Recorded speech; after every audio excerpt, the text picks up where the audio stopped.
Points of View, Terms of Art, and Where Pedal Meets Metal. March 6, 2019 by Anna von Reitz. I already explained how all federal code, titles, acts, etc. are written from the federal perspective, from their point of view, not ours. That's how we become described as non-resident aliens in their IRS code. This is also how United States citizens and citizens of the United States can be described by them as domestic terrorists, because such legal persons are domestic with respect to the federal government. These same legal persons are foreign with respect to us. We have to call them foreign terrorists when U.S. citizens engage in activities meant to scare, intimidate, or coerce us. In the same way, from their perspective, it's okay to call a state of state a state. They aren't really lying, though they are promoting confusion.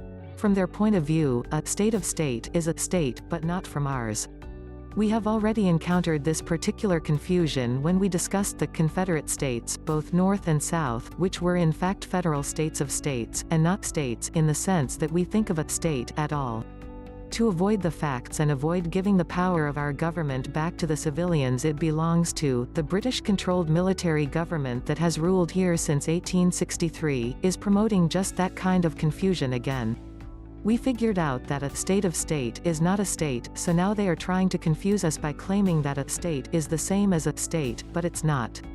Anything that appears in all capital letters, for example, Michigan, is announcing to the world that it is in fact a corporation, and a particular kind of corporation, too, a municipal government corporation, operated by the Holy See and the Holy Roman Empire. Our physically defined states of the Union are not corporations of any kind. Our physically defined states of the Union are unincorporated entities. Our states are actual, factual, located in space. Confederate states, meaning federal states, are not, and neither are any territorial or municipal, states. All such states are inchoate, non-physical, legal fictions. They are states of states being called states within the federal government system.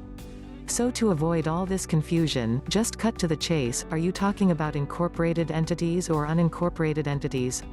I am talking about unincorporated states.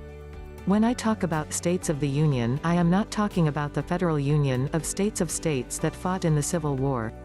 I am talking about the actual unincorporated states that belong to the United States and which are members of the United States of America, an unincorporated federation of states. So that's how you cut through all the baloney. Is it incorporated? If so, it is not a state for our purposes. The federales can call their states of states an onion for all I care. The bottom line is, they are talking about incorporated entities, and I am not. If we are talking about an unincorporated state called Wisconsin, that's my home state, where I was born. If we are talking about an incorporated state called Wisconsin, in the current context, that's a foreign British-controlled commercial corporation. If we are talking about an incorporated state called Michigan, that's a foreign papist-controlled commercial corporation. The fail-safe, foolproof question is, incorporated or unincorporated? Now, I am of the opinion that once we get our states assembled, we have grievances to settle against the British monarch and the Pope. They have been promoting a similar names deceit and constructive fraud by promoting this confusion between the actual and factual states and their commercial corporation franchises.